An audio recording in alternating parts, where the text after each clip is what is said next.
Why is Google Consent Mode so crucial in the digital marketing era? Well, it's time to delve into the nitty-gritty details. The first parameter to consider is ad storage. This function controls ads cookies on your site. When enabled, it allows Google tags to read and write cookies for advertising purposes, such as ad personalization and measurement. Next, we have analytics storage. This parameter controls Google Analytics cookies on your site. When activated, it allows Google Analytics tags to read and write cookies for measurement purposes. The third parameter on our list is ad data processing. This function controls how Google processes data for advertising purposes. With it, you can choose whether Google uses data to personalize ads or limit data usage to measurement purposes only. Moving on to analytics data processing.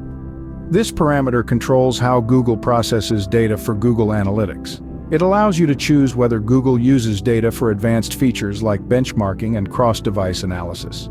Fifth on the list is ad personalization. This parameter controls whether Google can use data to personalize ads or not. It gives you the power to decide if your users will see generic ads or personalized ones based on their preferences. Next up, we have measurement. This function controls whether Google can use data for measurement purposes. With this, you can decide if Google can measure how users interact with your ads or not. The seventh parameter is user consent status. This function helps you understand if users have given their consent to use their data. It gives you insights into how many users are comfortable sharing their data.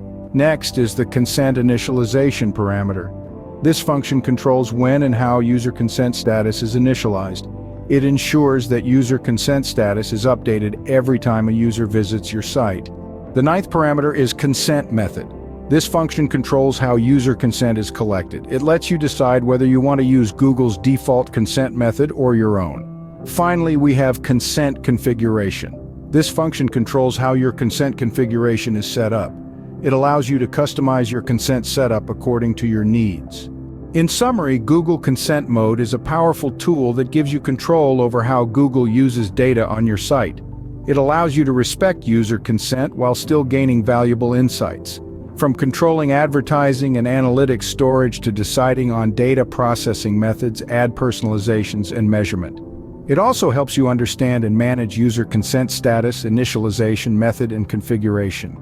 In the ever-changing landscape of digital marketing, it is imperative to navigate the fine line between gathering user data and respecting user privacy. Google Consent Mode helps you do just that. So take the time to understand these 10 parameters and leverage them to your advantage.